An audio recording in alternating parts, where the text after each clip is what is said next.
who you are. Introduce yourself. Regular. Yeah, you're regular, but who are you? What is your name? Jasmine Elizabeth. Where you from? Where am I from? Dallas Fort Worth. Ew, don't do that. Dallas Fort Worth area. Leave that. Okay, DLW. Okay. I'm a blank out where I said. Cleveland. That's messed up, man. That's not where you from? I'm from 4th grade and up, yeah. So that's where you from? That's rough. Is it? How was Cleveland? Like, what? Like, describe that. It's like 30 minutes away from Dallas. Yeah, it's a Caucasian, more like racist town. Really? Yeah, everybody's racist there. Did you do a lot of racism when your time? Not really, because I was light skinned, but I mean, it was a lot of subliminals over time as I grew up. And I would come back from Houston after going to college, like they will look at me differently. And going to like specific restaurants, you walk in and everybody would just be like, so literally like, now I know, okay, everybody's racist here. So I'm like, all right, you went there from 4th grade to your out of high school. I graduated there. Moving to Houston, like, how was that? Because, you know, Houston's a whole... They did me bad at U of H. Yeah. I tried to meet friends. Yeah, they were pretty... Oh, my God, she acts like this. She acts like that. And I was like, yeah, I should have went to... Did they say you act like a white girl? Yeah. I just grew up around it, like, and what's acting like a white girl, being proper, like, so I should have went to UT or A&M. You regret going to U of H? Yeah. U of H. Oh my God, it changed my life. I met a lot of people there. Okay. Well, did it change life for the better? I mean, you're successful in life now. Yeah. So. I did good there. Yeah, it was good. Was it expensive? Yes, when I got my first bachelor's degree, yeah, that was like 60-something thousand at that time. And then I got my second bachelor's degree in nursing. That was 50,000-60,000. So I would like a refund on my first degree. I don't even use it, but yeah, it's like student debt. It's crazy. Yeah, still in debt. Yeah. Where you projected to pay off your school debt? I'm not paying it. I was just saying, I'm supposed to be in school to be a nurse practitioner, so they kind of just like waived it. Okay, that's what's up. Now, from Cleveland to Houston, the culture shock. Let's say. Yeah. Okay. How was it like your first year in school? Like, what was your time like? It was rough. I mean, I stayed inside. People try to get inside. Yeah.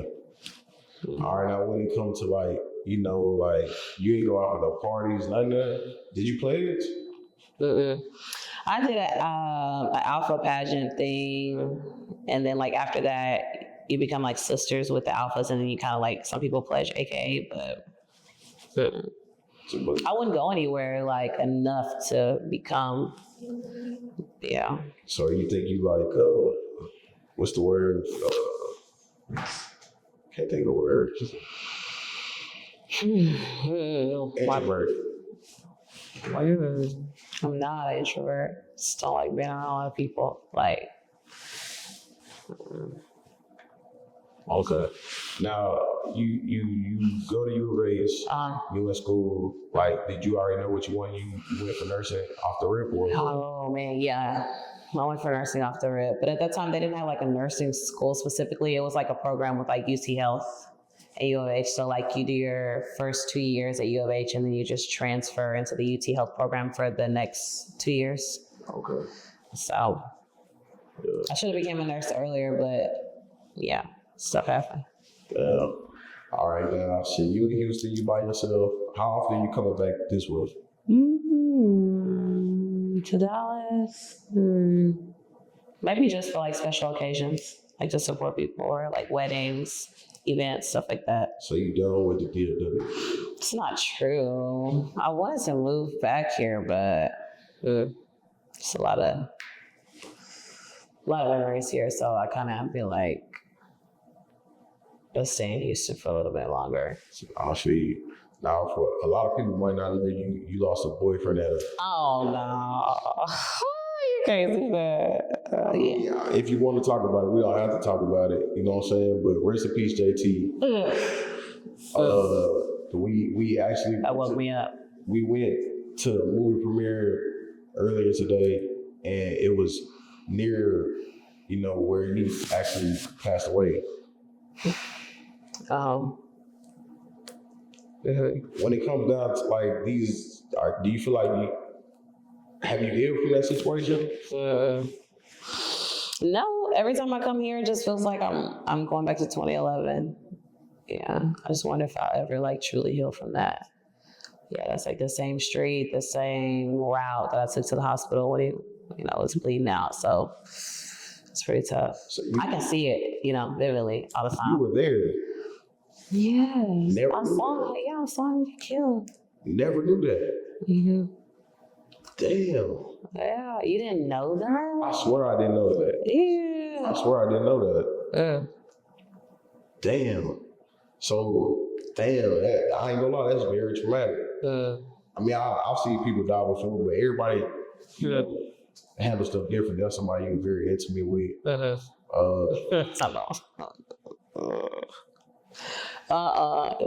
a lot. I can still see it. Damn. All right, so we can move forward. But no, the guy that had like shot him, I was right next to him, and he had the gun pointed at me. But the girl grabbed him and put him in the car. So he was gonna shoot me too, because I was literally like, JT's right here, I'm right here, and then like where the camera is, that's where he was. Like this, shot him, and then. Yeah. Then so y'all pull up to the 7-Eleven and no, we were in the gas station, and then someone just came and like blocked us in. Damn. And we were just kind of looking like this. So like JT and I were looking like this, and then he just had the hoodie on, and he came and pulled him out the car, shot and killed him. Pulled him out of the car. Mm-hmm. For a $20 bet. It was like 35. JT was starting to tussle with him, and he went back like this, and inshallah. Now, bros, I think he's serving like 50 years. Oh my goodness, yeah. Did you go to the trial? Oh my God, yeah. How was that? Oh my goodness. Well, it was 2 different trials for 2 weeks. 2 weeks each trial. Did you have to testify? Damn. I ain't gonna lie, I never knew none of this. Cut. Like, nah. We got run it, bro, because I swear I ain't know this. Like, I didn't know you was actually there. Like, man, I ain't gonna lie, it's really crazy. Like, when he passed away, he was on Steve Harvey. It was all over, like, at the time. Like, all the big media platforms was posting that. Yeah. I saw him bleed out. Mm-hmm. Damn. Mm-hmm. Okay, so I ain't lie, bro. Like, I know people probably gonna be mad, but I'm really shocked. I don't even know. Really? I swear I am. I don't know how to handle the situation, so I really kind of want to move forward. But I do want to pay respect to JT because he was a pillar in this DFW music scene. He was one of the ones that was really, pushing the DFW music scene forward in his era. The Dum Dum song was really big. You know what I'm saying? Now, moving forward. Please. You moved to Houston. Mm-hmm. You now a nurse. Mm-hmm. RN? Mm-hmm. Okay, so it's an RN, then there's what else? It's BSN RN. So it's like LVN, and then you can get your associates. That's 2 years, and that's just like RN. And then 4 years is like bachelor, so BSN RN, and then you can get your master's, which is like nurse practitioner.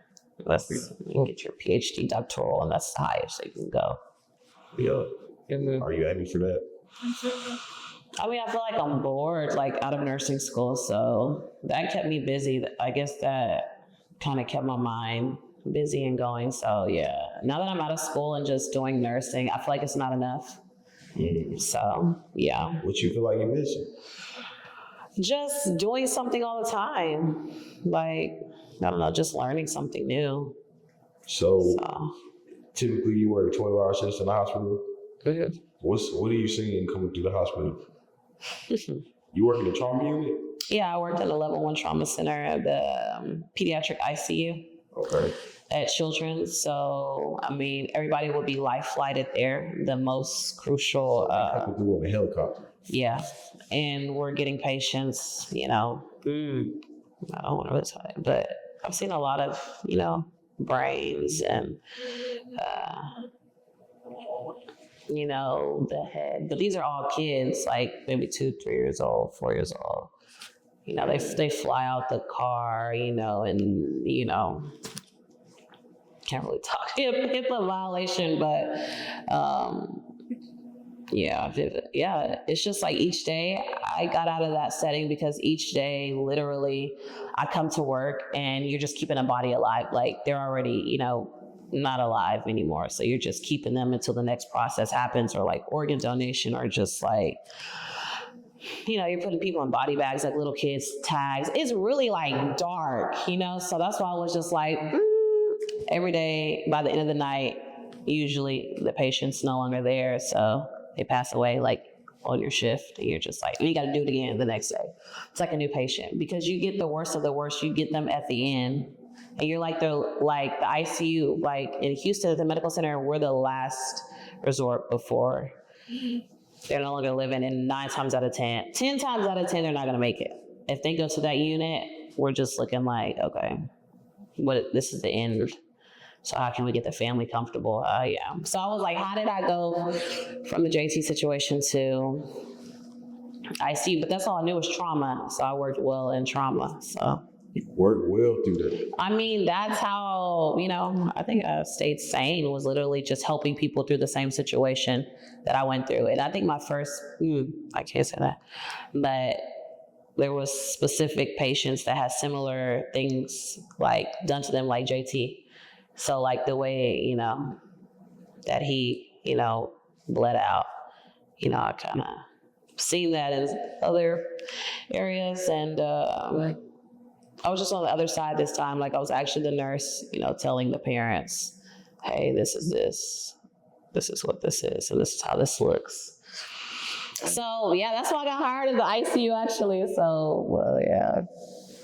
Man, that's crazy, bro. I know. I saw it every day. Traumatic. That did not help one bit. How did that weigh on you, like, just going to work every day? Like, what kept you motivated to go in knowing that, like, know for a fact you're going to get a certain amount of patients, and 9 times out of 10, they're not going to make it? That was my first nursing job. So, like, if you get ICU experience, you can be, like, a nurse anesthetist. So, like, they make the most money. So you do that to get in CRNA school, or just like you can go anywhere after the ICU. So I started in the most traumatic so that I can branch out and get like the best skills by the best nurses. So you have to have like a 3.5 GPA to work in the medical center. So I did experience a lot of racism. I do want to talk about that, man. Some individuals allegedly, I don't want them to say anything, but some nurses will say this is an all-white unit. Like you're, usually, Black nurses are not smart enough to get to this unit. They're like in the adult ICU. It's like. They actually told you that. Mm-hmm. Damn. I got bullied a lot there. Really? Mm-hmm. Damn. So like,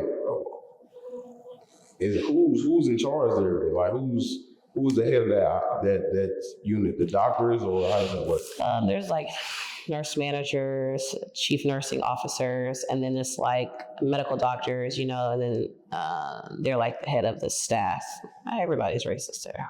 Not everybody. They all are. They all. It's like a specialty. Yeah. Caucasian. Mm-hmm. No Blacks. Mm-hmm. Like that. In Houston. Mm-hmm. Wow. So yeah, like, okay, like going through that, like how do you deal with that? Like wait, like going in there, are you mentally have a breakdown? Or how do you get through there? Are you crying, or like what's going on? During a shift, you usually have like a preceptor, someone who helps you through the shift. Y'all therapists. No, you come back and tell them, you report what you're doing and stuff like that. It's kind of like somebody that is an older nurse that kind of watches you and guides you. But no, nobody was there emotionally supporting me as a Black nurse in a predominantly white unit. No, I was just getting ate up there, like as a nurse in the beginning. As a new nurse, they bullied the mess out of me. Yeah. So like, he was just like, "Man, it's time for me to get up out of here." Like, No, I kept as long as possible until there was no like teamwork. Ooh, yeah, like let's say if something was happening to an individual, you know, if you're there by yourself and no one's doing like teamwork, no one's helping you, and the time that patient is, you know, I don't want to say too much, but man, yeah, because I ain't gonna lie, we talking about some crazy stuff right now. I can't really get into it. I feel like HIPAA, I feel like the board of nursing, I feel like everybody would really tune in. So I can't really say specific things, but lack of teamwork. And then I think if something were to go down, no one is going to help you. So that's why I say like people need to have their own education and like resources. As Black individuals, like your family in the hospital, you need to know what's going on. Now, okay, I'm glad you said that, bro, because a lot of like recently I just went to Baton Rouge, and my uncle he had a brain tumor. Just figured it out. Sorry, yeah. So he had got his brain tumor removed. Okay. And like he was in the ICU, of course, for a little bit, but he was walking, talking. Okay. After the brain surgery, everything went good. Yeah. But it's just like a lot of stuff I feel like people don't tell you. Like even when I went up there, like the ICU on the board, it was like visiting hours at a certain time. There was nobody at the front door. Like, so I went up there and read that, and I was just like, damn, I'm gonna leave because I was visitation. But all I had to do was hit the button and buzz in. Or literally just tell them, you can stay the night there. We give you like stuff to be comfortable. You can take a shower. You can stay there as long as you want. It's the ICU. Yeah, but I ain't gonna lie, ICU is terrible. Like, it's sad in there. Like, you go in there, look around, you like, damn, this shit's serious. Like, people in there looking bad. Some people passed out. Some people incapacitated. Yeah. And like, yeah. I ain't gonna. Yes. Yeah. There's a lot of that. Every day, all day. That's all we saw. That's all I saw every day, all day. 12 hours a day.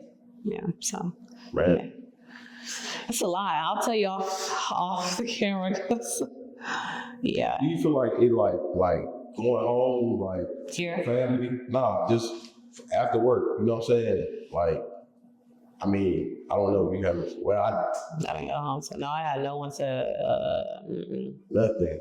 I'm saying, so when you do though, like, do you feel like you take your work home? Do you ever take work home? In the beginning, well, yeah, naturally you do. Whenever it's that severe and it affects like the whole family, like the family dynamic of the situation. So like, let's say somebody's sister was in this situation.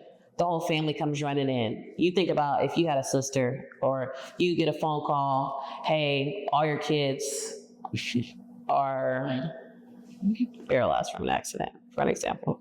And you got to come from work to come see them, and then the mom is dead. So like stuff like that, you start thinking when you go home, like, oh my God, what if this, then your mind starts wondering and just racing. But those are just allegedly and like examples of what can happen in the ICU. And now you're thinking about it, like as a human, that's so deep because you touch death every day, you're gonna think about it. You start feeling like, if you're alive or dead, just because the transition is so clear. And then you see them in like a bag and then they're not breathing, you're just looking like it's really hard, but you're just like willing, like it's really hard to kind of. If you had to say about how many bodies you've seen, just like an rough estimate, how many bodies you think you've seen? Maybe like 600. 600 bodies. Yeah. They come in and out all the time, like during my shift, like, yeah. And you have to like physically look at them? Duh, you're the nurse, you gotta. I'm saying you gotta look at every single body? If that's your patient. Damn, so they can come in already deceased. And you still gotta look at them. That's like 8 times out of 10 the situation. Man, hey, I ain't gonna lie, I'm gonna say a prayer for you. I know that's like. I know, that's why I laugh. People think I'm like laughing because like I'm not taking it serious, but it's really just a coping mechanism to kind of just keep going through, you know. Yeah. Yeah. So it's pretty serious. I ever broke down at the hospital. Yeah. Nurses quit all the time. As soon as they go in their shift and they see something, and they be like, okay, this is not for me, I'm out. That's why a lot of people don't choose the ICU. There's so many other things that is happy in nursing. ICU is for someone special, especially kids, since I have boys. So it's just like, usually the gender population is boys, because guess what they do when they're little? They just start doing stuff. So they're the main ones there. So I was like, oh, this is just hitting too close to home. This happened. Then you start thinking everything's going to happen to you. And then you really just get in this constant state of worry. I was like, no, thank you. And then I go to, after that, I start working at a psychiatric facility of substance abuse. So that was even, I was like, what? But it kind of correlated with that, people that are schizophrenic that do heroin, meth, right? Like, man, so you went from I see you. I know. ICU to Worse to worse. Yeah. But at least they were, no, okay. Yeah. man, how was that? I just left there like 2 weeks ago. 2 weeks ago. I stopped working there. So, have you seen Penguin on HBO? Mm-mm. Okay, it's a show. It's like about the Penguin from Batman, which will, but it's a decent show. But in the show, it was a mob boss. His daughter found out that the mob boss killed her mom. So in the show, he set her up to go to the psychiatric home. Okay. And like that shit was crazy. Like the shit she was going through while she was in there, like they was trying to really turn her crazy. You know what I'm saying? She was like sane, but they was trying to make her crazy. And just the stuff that was going on. That's a TV show. I can only imagine. Now you actually. I know. You don't have to say a patient name Yeah. or anything like that, but if you can you share some stuff that you can see, like, or is like, can we do that?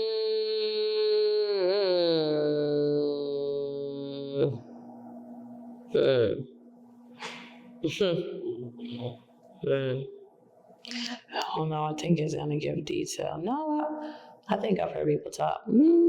Overdoses.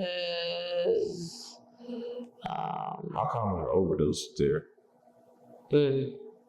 Do you feel like the circumstances of the psychiatric ward makes people want to do drugs more? So this was it was like more substance abuse, secondary psychiatric. So they had to. So this facility, you had to use drugs, and then secondly, you have a psychiatric disorder. So it wasn't primary psych and then drugs. So like, let's say if I do meth and I'm schizophrenic, so I'm going to the facility to get clean from meth, and then I'm also going to deal with being schizophrenic, but I'm able to kind of be in a somewhat normal environment. So, yeah. You said good. Why'd you leave? Man, wow. I guess this is my truth. Finally, I was being super sexualized by employees. I was actually being harassed, stalked. And a lot of people tell me like to do something about it, but I don't know, to like have the power to fight back and do something.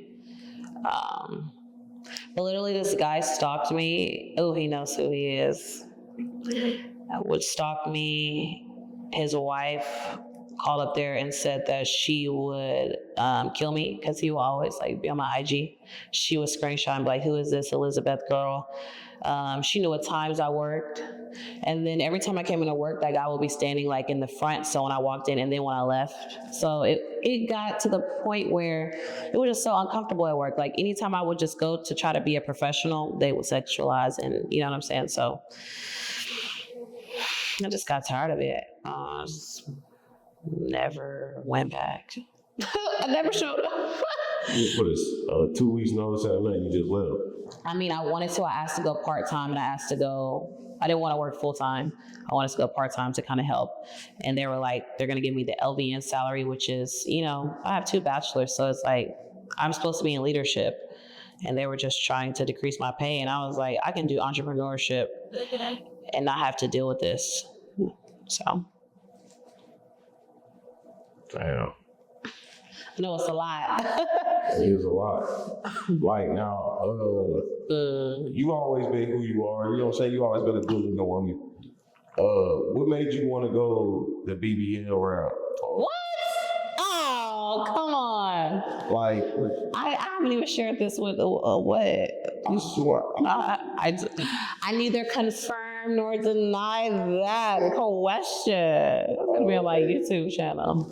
Oh yeah, Paul, make sure y'all tap in with her YouTube. I'm just starting it, but so no mommy makeover. Oh, we got to find No. This ain't no. I need a mommy makeover, but I need a mommy makeover. But I'm not gonna get it. I don't want it. The scars, etc. But yeah, that's totally different from But damn. Let's talk about it. So I mean, let me ask you this, bro. So being a black woman, look at how you look. Do you feel like it was like it's easier for you to get through in your career, or is I don't know. It's okay. So nursing is political. I feel like being beautiful can be a curse, especially as a nurse. A black nurse being beautiful, they're going to try to degrade you, make you feel less like you didn't get retained or get the same information or education as other white women. But I went to University of Houston in Sugar Land, so like that's top tier. And then I went to UT Health also. At the medical center. So they try to always belittle you as a black woman. Even if you look good, like there's a lot of jealousy, I would say, amongst the black women, because other black nurses understand what black nurses are going through. I would say it would be the other races that just make you feel so bad or make you feel like you don't understand what's going on and they treat you so bad. But it's really because of how you look. It's tough. Like, yeah, if you're a black nurse, you really understand. You'll know if you look good as a black nurse because you're gonna get it all day. From patients. So you walk in there with a patient, the patient wife is right there.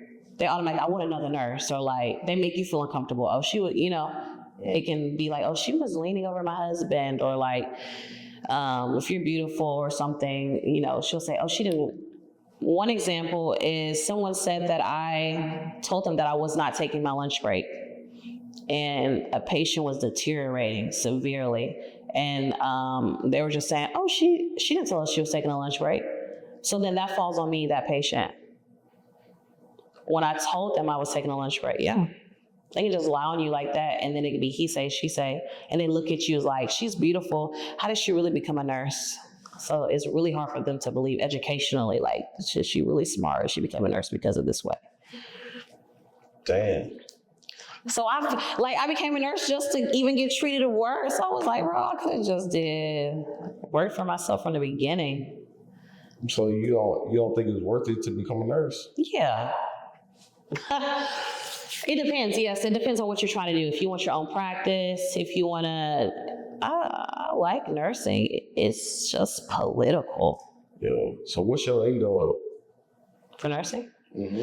I mean, I think I'm going to do like lip injections. I think I'm going to go into the beauty side, like Botox, lip fillers, facial, balancing, and stuff like that. And just tap into the beauty world. Do you got to go back to school for it? No, you just get certified. So if you're like a nurse, you can just do courses, get certified, and start working. But I was going to go to school to be a nurse practitioner so I can have my own practice, like your own med spa. And then you can diagnose patients, write up prescriptions, see them online, have your own clinic. Just do the same thing as a doctor, provider. I ain't gonna lie, I think you will make way more money doing that. That's why I was supposed to start school last August. I feel like every woman wants to. Like, I live in Grapevine right now, right? Mm-hmm. And that's all I see. And it's majority white women. Like, if I go to Sam's or Walmart, I'm seeing BBLs, face injections, lip injections. And I don't want to press that on anybody. I just want them to feel comfortable. Like, let's say if someone has a kid or someone's been insecure about something, like, I really want to make the person feel beautiful. That's why I was a makeup artist in Sephora for a long time, like 2016 while I was going through college and stuff like that. I really like people feeling good about themselves. Like, as long as you think you look good, like, you look good. So if you need a lip filler, if you need something to enhance, if you need a wig, if you need some makeup, if you need, like, let's get to it, Damn, you all kill them all. I just want a woman to feel good about themselves because it's tough mentally if you don't. Damn. So let's talk about that. Like, do you like, because a lot of people say men are responsible for women having low self-esteem and stuff like that. What do you think about that? Ooh, low self-esteem comes from, it may come from childhood, how your parents treated you. If someone didn't have like a father in their home to tell their daughter like you're beautiful or something like that, I don't know, this stems from childhood. But then also, as you get older, you have to start creating a sense of self-identity, and that happens at like 13, 14.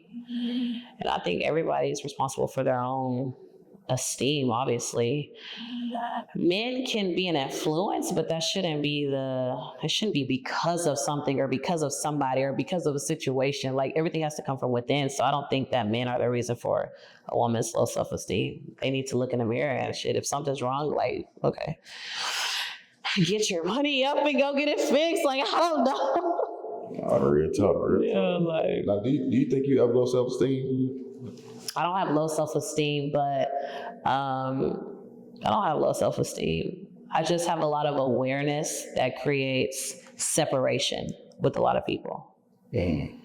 So yeah, I don't have low self-esteem. I just, like, even the commentary that I got from her, I didn't read it. My family members were telling me about it. Like, that didn't make me feel like less of anything. It's just the human nature, morality, and the reasoning behind a lot of things. Yeah. So, I mean, since we're here now, you did jump a couple 100,000 followers. my phone did. That's funny. We got two. It's 2 o'clock. Huh? It's 1:41. Like we working though. Like, I'm gonna ask you about this later, but moving forward, bro. Like, you just went viral. We seen you on goddamn Shade Room, every blog. I seen one minute. It was crazy. It's like, I feel like I seen everything before a lot of people seen it. Before I seen it on the blogs. I don't know who that girl is with the blonde hair. I'm kidding. I seen it on your page first. And like, I seen it, but like, I just kind of like just scrolled past it. You know, I wasn't really invested into it. But then like a couple hours later, really like the next day, I feel like it was the next day, it just like shit hit the fan. You know what I'm saying? So like, walk me through that. Like, what was that whole situation about? And why did you post the messages with don't say no name. Don't even know his name. But great. why did you post those messages? So what is it? What happened? You trying to ask what happened? Yeah, what happened? What made you go there? It's a great question. Where do I begin? Like, you know, in 2023, DMs started happening. At the time, I was in a situation that everyone is well aware of. 2023? March you of say you're in a situation What? Hey, come on. I'm stuck. But these things lead to a million other things, and those things need to be talked about. So it's really hard for me to try to. That's what I'm saying. That's why I want to talk about it. So at this time, you were pregnant, right or wrong, right or wrong. So okay, the DM start coming. One of the DMs saying he just see you on Instagram. Hey, my like, wife, blah blah blah blah blah. Just just off the rip. Why? You don't know if you crazy or not. They go by aesthetics and how you look. Athletes don't care nothing about how you who you are as an individual. Okay, so be my wife. Workouts, what are your businesses, stuff like that. Just, talk, wanting to come down and see me. Obviously, I stood him up because, like, who's gonna meet somebody like that, right? So he comes to Houston, meets an individual in Houston, and then everything was cool, just like conversating, and then he was in my close friends, and I posted a picture of my little boy, and the next day this individual was in the shade room laying in the bed with someone else. Wait. Oh, this is a messy topic. It is messy, but I mean, I really don't want to go into. That's post it on social media though. Quick, and then I got rid of Why? it. So what influenced you to post that? Like what? Like What's the point? Is it when you? It was really just accountability. It was just really at the moment in time and the screenshots I was getting and people texting me like, hey, this supposed to be this and this. I mean, so how do people even know you were dealing with it though? Oh, it was just like my brother. Oh, okay. Mhm. Oh, like look at the clown that nigga. Like just in that picture. I was like, oh my gosh. So, I have no problem with anybody though, so.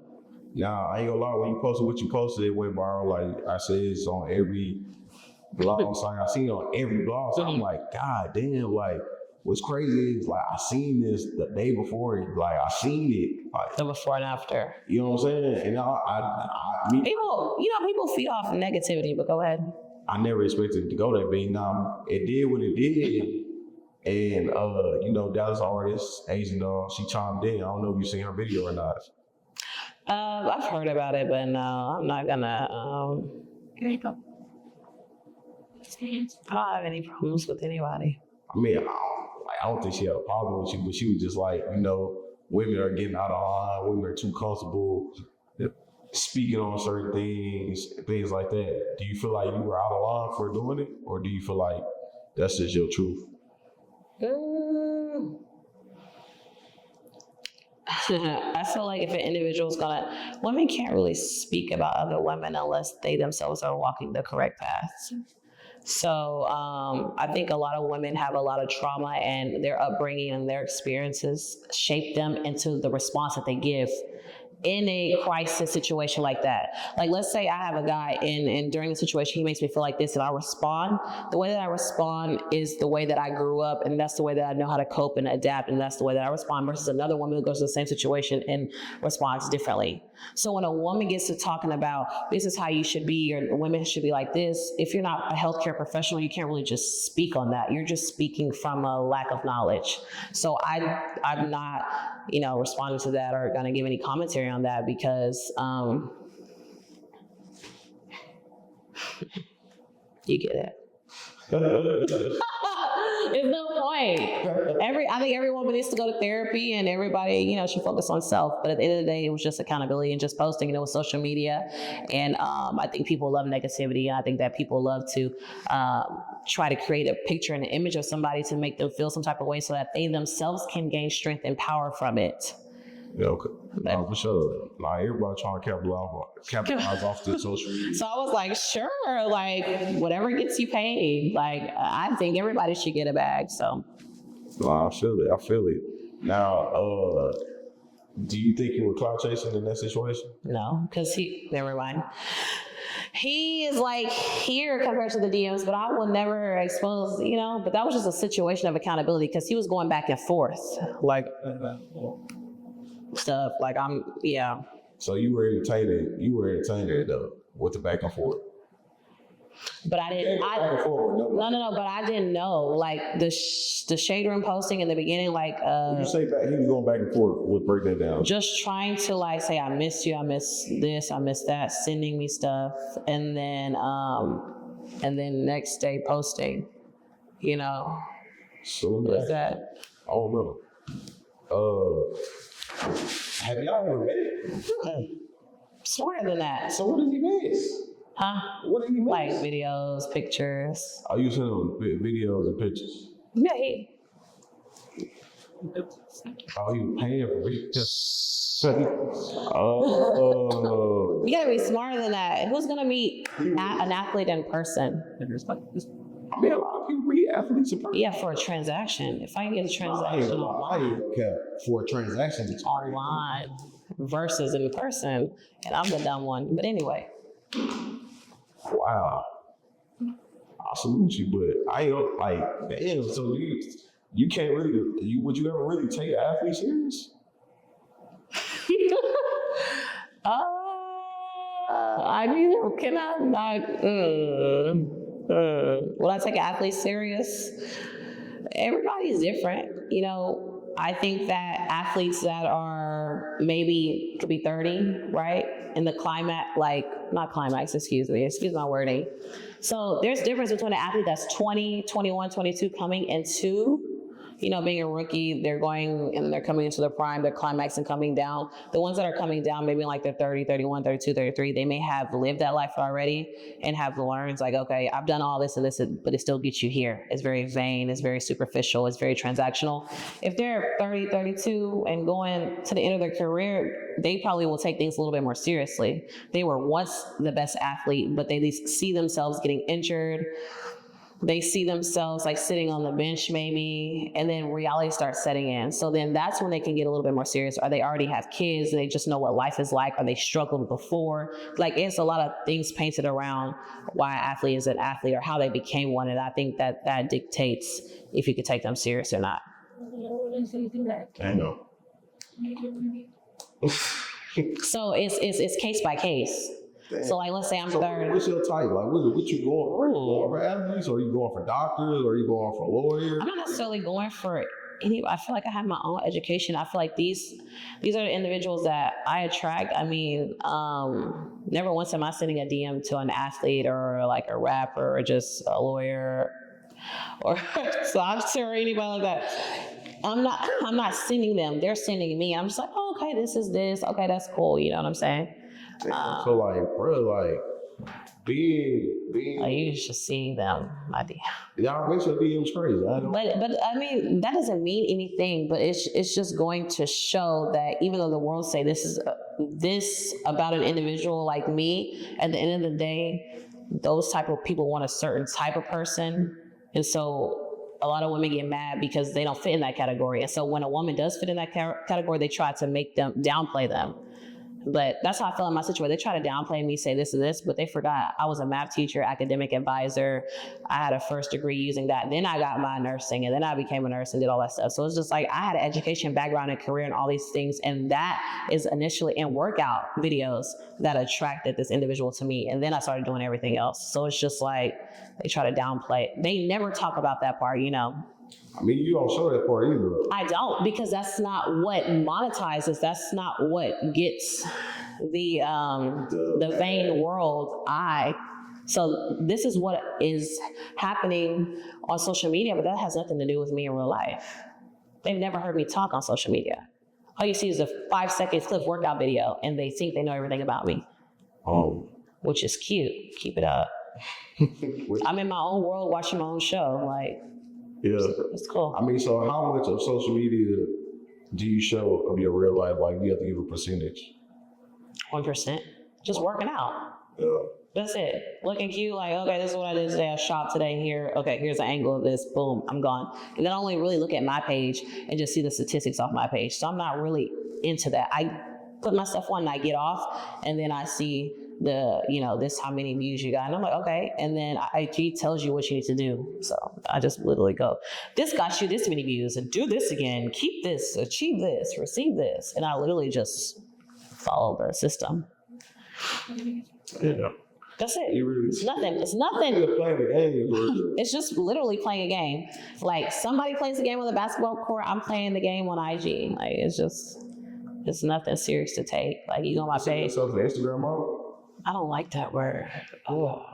What makes you a model on IG? Like you're a model because you post yourself on IG? Like IG model. I don't like to be called that. IG model.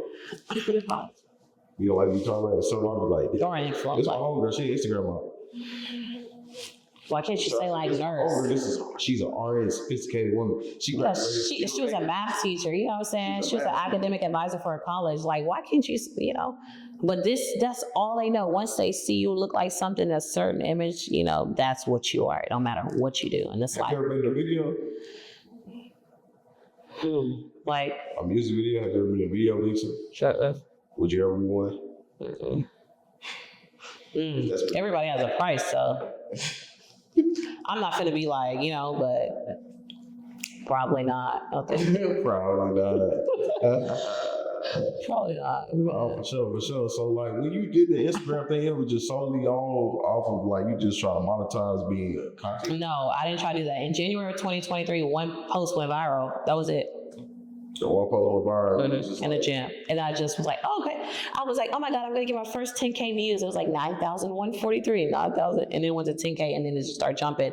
And then I just started posting my workout videos more. But I used to post them on Facebook and stuff in like 2013, I was posting the same. And then I finally got on IG and I started posting. I went viral and I just kept posting it. Like I wasn't trying to be an influencer. I was just working out, something that I do, and I just recorded it. Simple. But I wasn't trying to. Everybody can't go up like that though. I just went viral one time. What makes you think that I'm special? I know that I'm special because I'm driven. I know my mindset on the inside, but on the outside, like I don't know what you think, because people are attracted to. I'm not saying it. No. I'm just saying in general. Yeah, because a lot of people like. What did they look at your page and be like, man? Like that's their perception. People label you off just seeing what they see on Instagram. So let me ask you this: if you have to rate yourself, you know what I'm saying? Yeah, we're gonna take it to like 20 V1. You know what I'm saying? You have to rate yourself 1 through 10, and if you could say what your qualities are as a woman, what would that be? Every woman should rate themselves as a 10. Oh my God. No, but I'm going to give myself a 10 because of my mentality. Like, I'm not even going to talk about looks. I feel like my mentality, one guy told me that I have the characteristics of a successful white man, and that kind of made me mad because I think that everybody can be successful besides a white man. But let's get into characteristics and traits. I grew up watching Kobe Bryant. So Kobe was the same size as everybody else, same weight, same size, same category. So what made him better is the amount of times he practiced. Like let's say somebody practicing at 6, he will practice at 3 and 4, and then 6, and then the next day. And then so over the years, he would separate himself mentally, and then it will come out through the physical. So I feel like over the years, I really separated myself mentally and just studied and focused while everybody was out having a great time. I was literally just focusing on trying to become the best individual and just studying. And that doesn't make me a better person than anybody. Everybody has their different walks of life. But why I view myself the way I view myself is because I think I put in the grind, I put in the effort, I put in the sacrifice, and I put in the time to become who I am. So I give myself a 10 because I can logically maneuver through life, even though emotionally I may like fall and go short, but I know how to be successful if it's financially or something like that. Emotionally, I may lack from that, and there can always be growth in that, but money-wise, time-wise, success-wise, I'm gonna get it done. 10 out of 10. All right, probably. Now, what qualities do you look for in your significant other? You just gotta be real. Would you date a broke man? Yeah, I'm dating. Like what? Like okay. I'll help you through college. I'll help you through get a job. I'll write your resume. Like I really, just work. Just have the work ethic, the mindset. Because I think we put a lot of expectation on Black men. It's not fair because they didn't have I'm not saying they all, but a lot of them didn't have the resources growing up. So you expect a Black man to be a specific way with no help. So, and then you make them feel like they're weaker because they get help from a woman. You know what I'm saying? They didn't really get help from their mom growing up. So then you come in their life. So you should be the one to be like, hey, I went to college and this is the resource that I use. Like, hey, I saw if you wrote your resume like this is how you get in. Like you help him win. It is because you're broke. It doesn't make you any less of a man. It's only if you stay there. Like it's the qualities of a man. I could easily write a resume for somebody and just put some stuff and they get the same job as like, you know what I'm saying? So I wouldn't describe a man broke by that. I would date someone like that, but they need to have the qualities. I need them to be attractive, man, please, and then just have a good mindset. And then you can grow. You can grow and grow. It's attractive. Everybody got you know what I'm saying? Everybody got their type. I grew up in the gym, so I like fitness. So it just naturally goes over to like people that play sports. Like it's not something I'm just looking at, but naturally if I'm in the gym, you in the gym, and we go to a specific type of gym, they're usually training for something. They're usually in the NFL, they're usually in the NBA. And I'm just like, this is what I'm surrounded by because I put myself in that environment of working out. And then we go to the IG page and then here you see me and I see you. So I like health conscious people. Like take care of yourself. Health as well, for sure. Yeah. For sure. Man, well, it's crazy how like life works out. You know what I'm saying? Like I met you a long time ago. Don't do that. Real talk. I met you a long time ago. You said I was mean to you. I really don't remember being mean. Like, Terry Blue. I'm an asshole for real or what? No, you changed tremendously. What's changed about me? Maturity. I was. I'm still kind of childish, bro. I ain't gonna lie.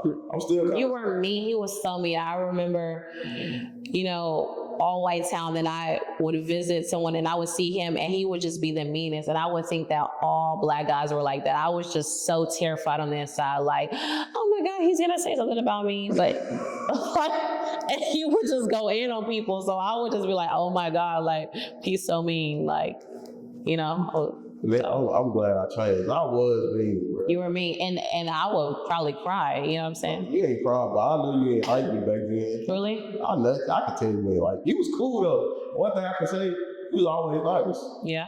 Yeah, you was always nice. You wasn't mean. Like, I'm just like kind of, just personal trauma, just being scarred and stuff. And then, that's why I separate, because if people are like that, I don't like confrontation. I don't like making people feel less than or just getting it. Because if it's not my place, if I'm not a professional to help them, I don't talk on that subject. Like you can't be somebody needs medical help and you're not a doctor, but you're trying to give them physical advice. Take them to the professional. You know what I'm saying? So people be talking on stuff they don't have the correct credentials for. No, real tough. So I'm going to say this. I apologize about every offense. It's okay.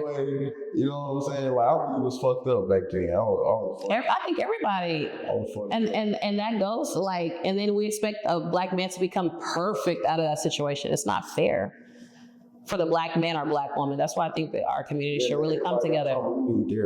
Everybody. That's why I got accepted into the school as psychiatric mental health nurse practitioner. So literally, that's literally what I would do.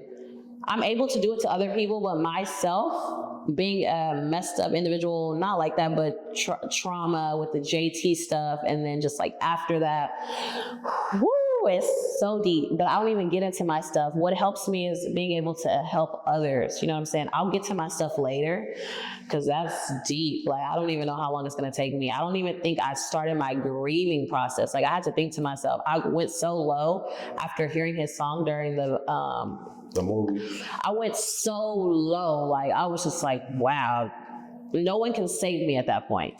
Like, if I were to think to do something to no one can save me, because that's how I felt at that moment. And that's what I felt life was at that moment. And I had to come out of that. Oh my God, come out of it. But then when I was driving down the road, I drove by the hospital, I parked him at, and they pulled him out. He was just bleeding everywhere. He was, I was just like, oh my God, I'm reliving it. So it was bad. Yeah. So I'm like, oh my God, please come out of it, Jasmine. So. Lost the show and said, damn. Tough. Everybody come out of it. Positivity. You never know what a person's going through. That's why I do hold myself accountable. I could have did it in a different way, responded, because also the other girl that's also was a part of the situation is I don't know. Hold on.